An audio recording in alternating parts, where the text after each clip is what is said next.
Yo, salut à toi, c'est Raska, on se retrouve aujourd'hui pour une nouvelle vidéo. Avant de commencer, merci pour les 80 000 personnes, vous régalez. Moi pour les 100 000, je vous prépare deux vidéos, mais il y a encore rien de tourné, donc calmez-vous. Mais bon, si t'es pas abonné, abonne-toi quand même, ça fait toujours plaisir. Bon, en ce moment, je sais pas ce que j'ai, mais je suis matrixé par tout ce qui est marketing shit, business mes couilles, est-ce que tu veux? Parce que comme tu le sais, ou tu le sais pas peut-être, en bref, on s'en fout, j'essaie petit à petit de vivre de ce que je fais sur internet, donc forcément, j'essaie plus ou moins de comprendre, ou du moins de m'intéresser un peu à tout ça. Et du coup, à force d'être dans cette mentale, j'ai repensé à l'un des coups de génie les plus puissants de ces dernières années dans l'industrie musicale. Donc je me suis dit que ça serait cool de revenir avec toi là-dessus parce que ça a quand même un gros lien avec le monde du rap. Je veux bien sûr parler du braquage, du braco de monsieur Dr. Dre et de Beats.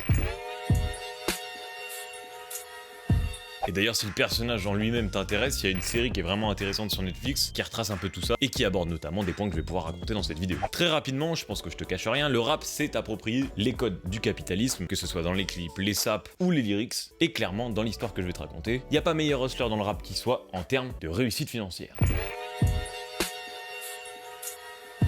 Bon là je vais te résumer un peu le truc. On est en 2006, au niveau d'une plage en Californie. Notre BG Dr. Dre scrute l'horizon sur sa magnifique terrasse et à ce moment-là, Jimmy Iovine, un homme d'affaires et producteur américain que Dre connaît depuis un bon moment avec Interscope et Death Row, qui passe tranquillement, qui fait sa petite rando et passe devant chez Dre. Là, le boug l'interpelle et comme tout bon pote l'invite chez lui pour un petit kawa. Ça s'assoit tranquillement et bien entendu, la discussion va très vite bifurquer sur deux sujets, tout simplement la musique et les affaires. En gros, ils font un peu le tableau de l'industrie musicale de l'époque et se mettent d'accord sur le fait qu'il y a deux gros problèmes. La chute des ventes et surtout la qualité auditive qui pue de plus en plus la merde. Faute d'Apple selon Dre qui arrive avec ses iPods et ses écouteurs à pas trop cher qui d'après lui sont complètement éclaté. D'ailleurs, il dit même la phrase suivante, je l'ai sous les yeux, c'est une chose de vouloir voler de la musique, c'en est une autre de détruire le feeling que j'essaye de faire passer. Ça montre bien sa pensée. Bon, là, la conversation continue, il parle de tout et de rien, et Dre en vient à évoquer un sujet, il commence à parler de son avocat qui lui casse les couilles depuis un petit moment avec une affaire de partenariat de sneakers, et comme tu le sais peut-être, André ne porte qu'une seule chaussure, la Air Force One, et surtout, il n'accepte quasiment aucun partenariat si ce n'est aucun. Bon là, le BG Jimmy lui dit de laisser tomber, d'aller vas-y nique ta mère l'avocat, il lui dit de faire un truc qui correspond à son art, et lui soumet l'idée de faire des casques audio. En même pas 10 minutes c'est validé, Dre accepte l'idée et dit même « Ok vas-y on va appeler ça Beats ». Phrase à laquelle Jimmy répondra « Ok t'as d'être ça le sang ».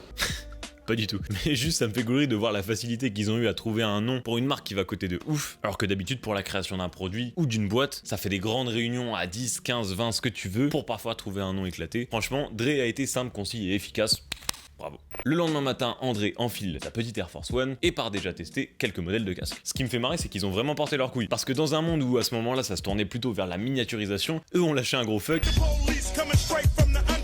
à l'industrie avec un produit bien différent des attentes du public. Bon, à ce moment-là, sur le marché des casques chers, il y avait déjà Bose et sa fameuse réduction de bruit. Mais pour résumer un peu la pensée de Dre face à ça, qu'est-ce que tu parles d'une réduction de bruit, frère? Faut être fou. Lui voulait créer un casque avec lequel tu t'ambiances, un truc qui tape, un truc bref, qui fait bien chier ton voisin dans le bus quoi. Pour ce faire, il contacte Robert Brunner, un designer de renom, et l'entreprise Monster Cable, créée par Noel Lee, un ingénieur en acoustique plus que doué dans son domaine. Et du coup, quelques temps se passent, et on voit les premiers casques Beats arriver, plus précisément en automne 2008. Mais comme j'ai pu te l'expliquer avant, la demande pour ce genre de produit n'était pas du tout présente. C'est là que le génie de Jimmy entre en scène et se dit que si cette demande n'existe pas, il va falloir tout simplement la créer. Et oui, dans un monde où tout se miniaturise et en plus pour pas cher, arriver avec un produit imposant et surtout à plus de 300 balles, fallait assumer. Là, la stratégie de Jimmy était très simple, jouer sur un marketing de masse avec tous les contacts qu'ils peuvent avoir, et jouer sur le nom Dr. Dre, qui mine de rien, je vais pas te résumer tout son parcours, je pense que tu connais, mais rien que son nom, ça permet d'assurer un certain gage de qualité audio pour les acheteurs. Et au final, c'est assez marrant de voir comment ils ont réfléchi leur stratégie, parce que c'est assez similaire finalement à Apple, pour en gros jouer sur le mariage entre la technologie et la culture urbaine, la culture pop, etc. Et en plus de ça, le designer des produits est un ancien de chez Apple. Donc pour marketer, les deux génies se disent une chose, si les jeunes voient des stars avec, ils vont vouloir tester, et en testant, ils vont se rendre compte que les écouteurs c'est de la merde. Donc pour faire ça, tout simplement, ils ont commencé par mettre les produits sur des stars de la musique, forcer un peu pour faire apparaître les casques dans beaucoup de clips. De toute façon, c'est très simple, si l'artiste ne voulait pas les porter, Jimmy Iovine utilisait tout simplement sa carte de producteur pour dire « Très bien, mais t'auras moins de budget. » Donc forcément, il y en a beaucoup qui ont porté. Et en plus de ça, il était le producteur d'une des artistes pop montantes de ces années-là, Lady Gaga. Tu verras maintenant, si tu regardes ces clips, il y a quand même pas mal de fois la présence de la marque. Une fois que ces images subliminales de Beats sont disposées sur les artistes, dans les clips, etc., on s'attaque à quoi? Aux sportifs. C'est donc durant la même année que la sortie des casques, aux Jeux Olympiques de Pékin en 2008, qu'on voit descendre toute l'équipe de basket des États-Unis avec des beaux casques Beats de couleur. Après ça, on va voir de plus en plus de sportifs arborer le casque autour du cou ou sur les oreilles directement, mais rapidement, les ligues, que ce soit la FIFA, la NFL ou quoi, vont interdire la présence de ces casques. Bien joué à Jimmy, il a utilisé la seule cartouche qui était possible d'utiliser, maintenant c'est bien plus compliqué. Mais bon, il y a 2 ans, ils ont mis une grosse carotte à la FIFA en mettant des petits X sur leur casque, comme si on se doutait pas de la marque. Mais dis-toi que le Boog, c'était un sacré forceur, hein. Genre à chaque fois qu'il croisait des poteaux influents ou quoi, tiens, regarde mon nouveau casque, vas-y teste, hop, petite photo en scred.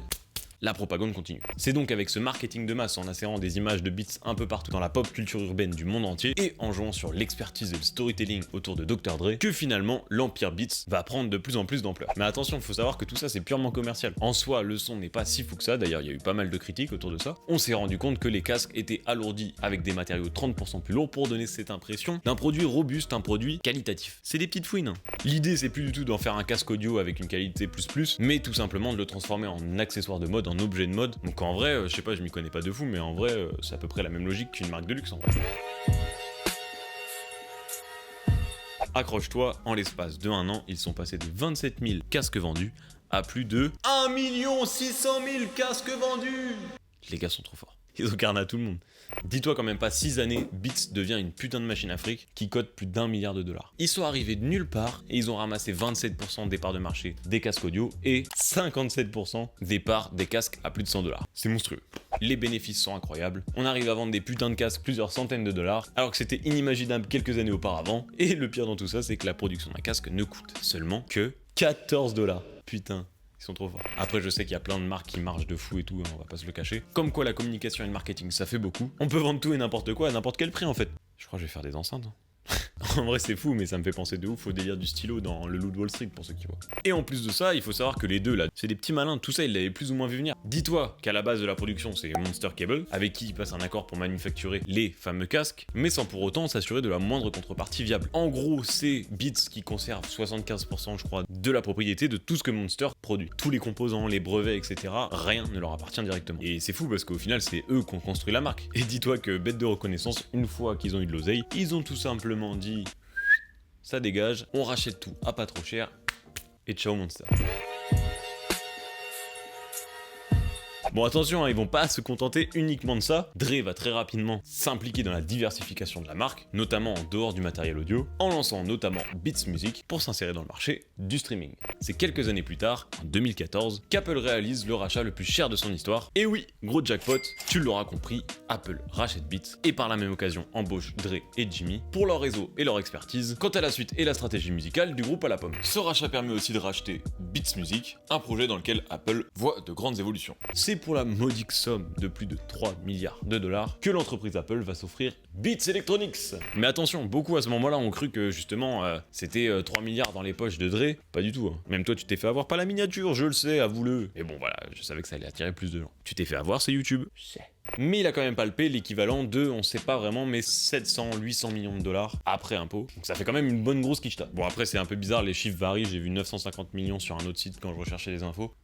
Dans tous les cas, il est bien. Ce qui le place, en tout cas, dans le haut du classement des rappeurs les plus riches selon Forbes, devant des gars comme par exemple 50 Cent, qui quand même à la base était plus intéressé par les affaires que Dre. Et oui, gros braquage de la part de Dre, bravo, on l'applaudit, il s'est mis bien, tant mieux pour lui. Conclusion, résultat de tout ça, on a vu par la suite pas mal de petits nouveaux sur le marché, et du coup toutes ces marques qui se sont créées suite à ça, basaient leur marketing sur une chose, sur laquelle Beats avait été critiqué, la qualité audio. Mais bon, depuis le lancement, la qualité audio s'est quand même bien améliorée. Bon, voilà, que dire de plus, à part que je trouve cette histoire complètement folle, là je l'explique avec mes mots, comme ça, comme si je parlais à un pote. Mais je t'invite bien évidemment à aller checker, il y a pas mal d'articles sur toute cette histoire, même sur l'histoire de Dre qui est grave intéressante, donc voilà, renseigne-toi. Là, moi à ce moment, je suis à fond en train de voir, ouais, pérenniser ton business, machin, comment faire de l'argent sur internet avec 0 €. Franchement, je suis matrixé par ça. J'arrive à en vivre petit à petit. Je vous montre les revenus YouTube. Transparence entre nous, les gars. Ça fait pas beaucoup d'oseille en sachant que j'y passe un mois complet. Mais bon, je me dis, si j'arrive à rester dans ces trucs-là, que je négocie une OP par mois, je pense que vous l'accepteriez. Je pourrais me dégager un salaire honnête et continuer à faire ce que je fais, ce qui me fait kiffer. Je sais pas ce que vous en pensez, moi je trouve ça cool. Ça avance tranquillement. En plus, on approche bientôt des 100 000 abonnés. Vous régalez de fou. Bref, c'était Raska. J'arrête de parler. Si toi aussi, comme Dre, t'as une putain d'idée, n'hésite pas à te lancer. Force à toutes les personnes qui ont des projets innovants, une passion. On est sur Terre pour créer, donc faites-vous kiffer, les gars. C'était Raska, on se retrouve la semaine prochaine pour une nouvelle vidéo. Bye bye. Sur le navire, je dérive, où mène ma vie. Je regarde les étoiles et j'aperçois la magie. Plus rien à lui dire, je crois plus au lendemain. On s'aime, on se fuit, puis on repart derrière.